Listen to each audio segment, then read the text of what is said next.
Ya, selamat datang, selamat sore. Ini kebetulan menjelang senja di studio. Nah, kita mau ngobrol-ngobrol dengan Mas Aji ya. Mas Aji ini kita undang ke sini untuk ngobrol-ngobrol. Jadi kemarin kita sempat sama teman-teman ya, sempat diskusikan sebetulnya tanggal ini ya. Ini tahun 2022 dan 4 tahun lagi itu 2026. Nah, 100 tahun yang lalu belum ada Indonesia dan tapi pergerakan sudah mulai ada. Nah, ini coba kita akan gali kembali seperti apa sih situasi 100 tahun yang lalu. Kemudian dengan demikian kita bisa mencoba melihat apa yang akan kita lakukan di masa depan, sekarang untuk masa depan. Karena di masa 100 tahun yang lalu itu tentu tokoh-tokoh pergerakan kita sudah memikirkan misalnya tentang Indonesia yang merdeka pasca Hindia Belanda dan seterusnya, bentuk negaranya akan seperti apa, bagaimana bangsa ini dibangun gitu ya. Nah, untuk memperingati 100 tahun Sumpah Pemuda itu, maka kita coba akan buat seri diskusi, ngobrol dengan teman-teman yang kita undang. Insya Allah nanti dalam beberapa waktu akan kita undang terus satu demi satu. Nanti kita coba belajar dari beliau-beliau. Nah, pada sore hari ini, senja hari ini kita kebetulan kedatangan tamu Mas Aji Dedi Mulawarman. Beliau kita kenal sebagai penulis buku yang utama Haji Umar Said Cokro Aminoto. Sengaja kita undang beliau karena kalau kita lihat ya, kalau kita baca sejarah itu, Pak Cokro itu adalah salah satu orang founding father bangsa ya, bukan founding father negara, tapi founding father bangsa, yang meletakkan kesadaran bahwasanya Hindia Belanda waktu itu sebelum ada Indonesia itu merupakan satu kesatuan yang di masa depan waktu itu ya, di masa depan mungkin harus dimerdekakan. Maka banyak sekali ide-ide dari Pak Cokro yang anak-anak muda sekarang mungkin perlu belajar ya. Karena itu kita undang beliau mencoba menggali tentang Pak Cokro, bagaimana latar belakangnya, apa saja yang beliau lakukan, apa kontribusinya untuk kemerdekaan Indonesia, walaupun kontribusi langsung atau tidak langsung ya. Nanti kita akan coba ngobrol dengan Mas Aji. Selamat sore Mas Aji. Sore ya Mas. Ini sebetulnya sudah cukup akrab mungkin bagi teman-teman ya, khususnya yang di Peneleh, karena beliau adalah Mas? Ketua Dewan Pembina Yayasan Peneleh yang utama. Ya, Yayasan Peneleh yang utama. Ya, sekarang maka dari itu sangat representatif untuk kita belajar dari beliau tentang Pak Cokro.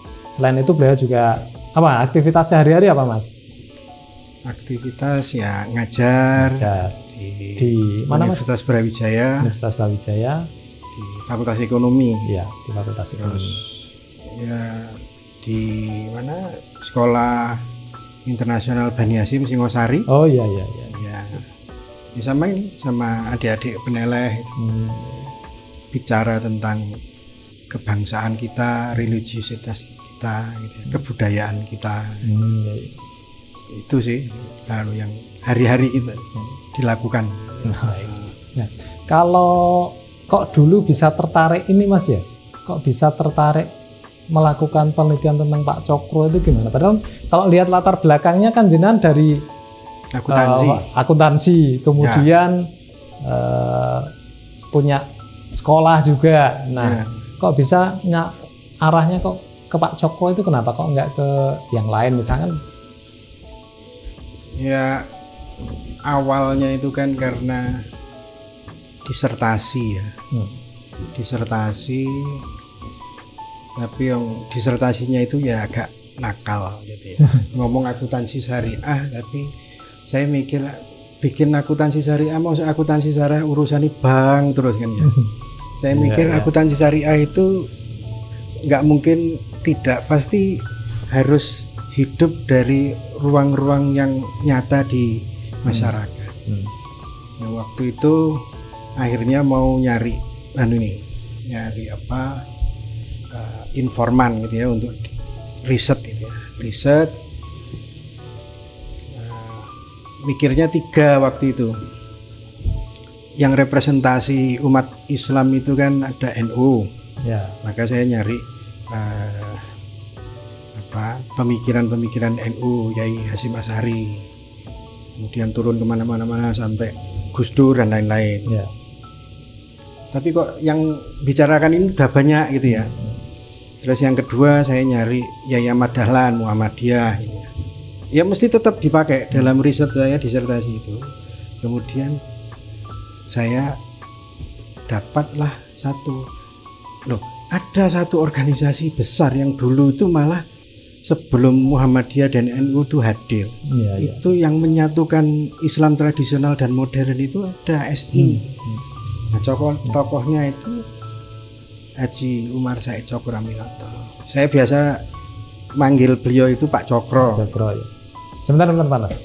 SI itu mungkin yang ada kita teman-teman yang udah tahu, tapi ada yang belum. Mungkin SI itu apa? SI itu Syarikat Islam. Syarikat Islam ya. Jadi Pak Cokro pasca menjadi aktivis di Surabaya setelah melanglang buana ke Semarang dan lain-lain, akhirnya di Surabaya kemudian ikut Budi Utomo, ikut jadi wartawan dan lain-lain kan. Terus beliau diminta oleh Samanhudi, Haji Samanhudi yang waktu itu pendiri Syarikat Dagang Islam 1905 itu.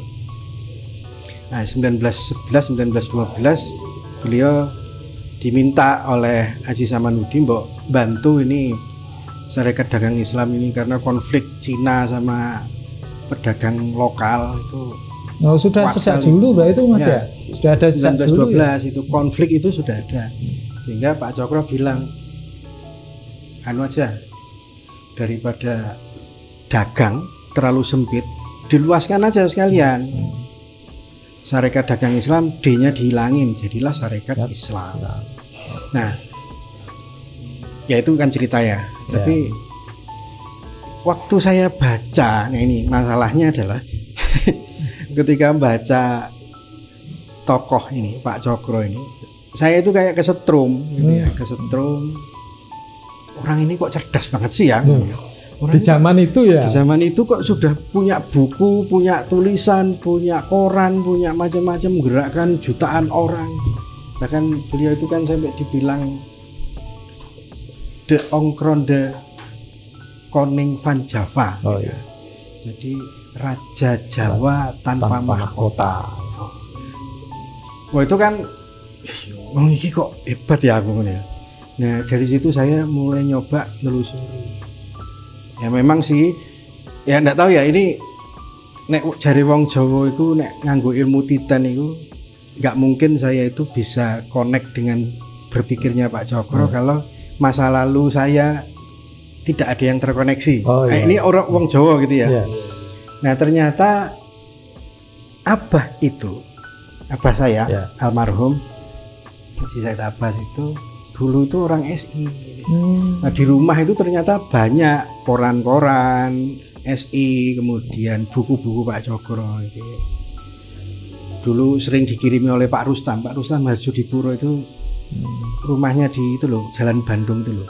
Jalan Tengger, depannya Jalan Bandung itu ketua SI waktu itu. Sering ke rumah ketua Bapak. SI di Malang. Ketua SI Malang itu murid langsung Pak Cokro di Malang. Nah, Pak Rustam itu sering ngasih buku, ngasih mimbar Jumat gitu yang dicetak sendiri. Nah, rupanya saya itu ketika klik Pak Cokro itu saya ke rumah Abah nyari lah iya, baca koran-koran lamanya, Mimbar Jumat dan lain-lain. Kok keren sih orang ini. Nah dari situ kemudian di sela-sela disertasi lah, saya ini disertasi kan sudah hampir selesai tapi kan nggak mari-mari kan ini ya, ya ngenteni jadwal ujian dan lain-lain gitu ya. Terus ada kesempatan awal dulu itu kan tahun 2006 2007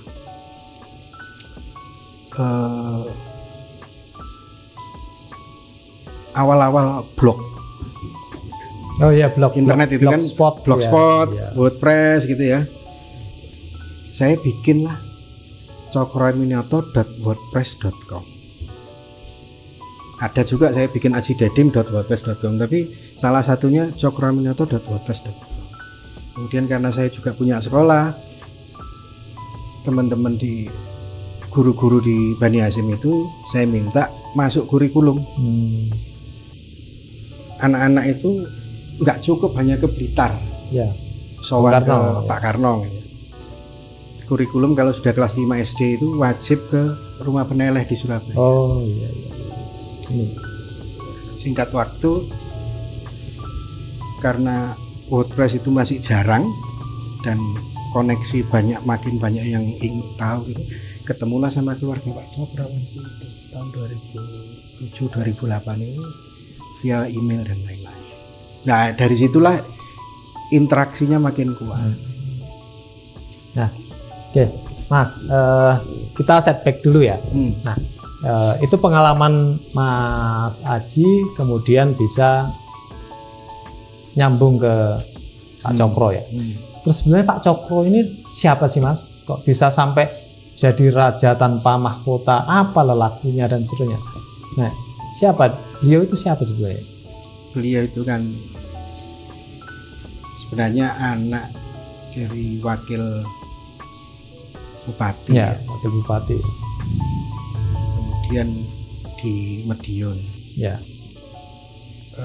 Cucunya bupati, tapi sekaligus cicit dari Kiai Kasan Besari. Kiai Kasan Besari. Ponorogo. Iya. Cicitnya Kiai Kasan Besari ya. Kiai Kasan Besari, dan itu nanti yang nurunkan Trimurtinya ya. Gontor. Ya. Nah, sebenarnya dia enggak, ya anak nakal ya. Anak-anak kecil nakal, suka godain temannya gitu ya. Saking nakalnya kadang-kadang sampai gurunya itu pusing. Tapi kenakalan itu kelihatannya memang terus jadi nek kita punya anak nakal itu jangan direm. Anak nakal ini artinya los nih Mas ya. Los ke bae. Tambahin nakal ya. Nah, dari situ mulai kelihatan gitu ya kepemimpinan di masa kecilnya. Anak-anak itu suka. Tapi beliau itu kan hidup di ya ruang aristokrasi gitu ya. Ruang aristokrasi. Dulu itu kan pasca perang, ini mundur lagi, mundur lagi. Yeah. Perang Diponegoro 1825 sampai 1830, maka tertutuplah semua kerajaan-kerajaan di Jawa. 1830. Disitulah era raja-raja itu menjadi subordinat dari Belanda. Kerajaan Belanda. Dulu kan VOC bangkrut, kemudian diambil alih Inggris, Prancis, Belanda, akhirnya kerajaan Belanda kan. Nah dari situlah kerajaan Belanda itu punya kuasa untuk mengendalikan semuanya karena bangkrut. Caranya gimana untuk mengembalikan ekonomi? Salah satunya ya ini bupati-bupati itu, wakil bupati dan seluruh perangkat kerajaan itu dijadikan bagian dari kekuasaan kerajaan Belanda. Nah, artinya kan Pak Cokro itu hidup di dunia yang nyaman. Tapi ketika beliau sekolah, jalan gitu kan di Madiun gitu, jalan lihat kiri kanannya kok ada dunia yang jomplang. Ya kayak orang Buddha dulu itulah. Karena Buddha itu Siddhartha Gautama kan gitu, nggak boleh keluar istana. Begitu keluar istana akan ketemu orang mati, ketemu orang ini sama lah Pak. Saya kira proses pencerahannya awalnya dari situ. Nah, itu kesadaran awal sih. Kesadaran awal. Nanti beliau sempat disekolahkan ke Magelang di Osvia. Osvia itu kalau sekarang selevel apa? Sekolah APDN lah gitu lah. APDN sekolah Pangreh Projo, IPDN. Nah, sekarang IPDN.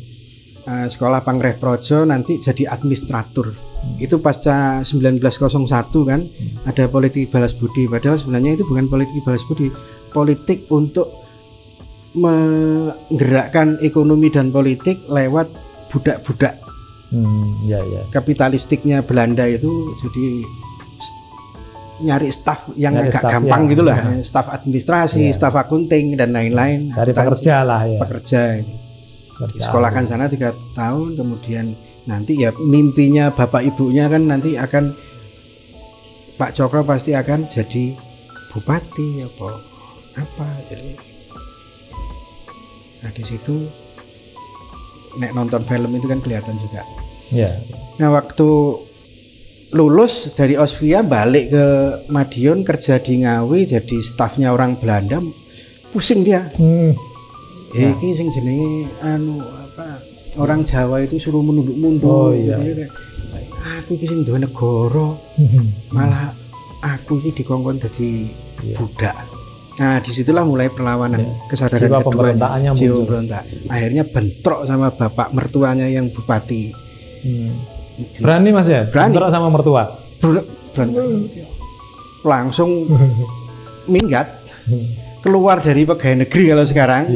Keluar dari pegawai negeri, cabut ke Semarang. Jadi kuli bangunan loh Bang. Jadi kuli bangunan di kapal gitu ya. Menantunya bupati loh ya. Kalau kita kan harus lahapo, enak-enak. Edan boleh. Nah itu akhirnya sampai ke Surabaya. Nah, Surabaya itu nanti istrinya nyusul. Jadi kuli di Semarang ya. Tapi terus sekolah lagi di Surabaya, sekolah klerek kimia. Klerek itu apa Mas? Apa ya? Ya bagian mesin gitu ya. Bagian mesin teknisi di kimia gitu. Ya saya ini mungkin D3 gitu ya. D1, D3. Teknik kimia untuk pabrik gula. Nah di situ mulai ketemu sama orang-orang yang pergerakan di bawah tanah, yang kaum buruh, kaum tani, ketemu dengan buruh tani, tebu, ketemu dengan wartawan, ketemu dengan tokoh-tokoh pergerakan di Surabaya. Nah itu yang beliau mulai menulis tentang perlunya kita harus bangkit. Kita pribumi mulai muncul. Baik Mas, ya nanti sebelum kita bahas yang mulai pergerakan ya kita kembali dulu ini Mas. Kita break dulu. Ya. Siap. Ngomong spesifik 29 tahun yang akan datang kita merdeka.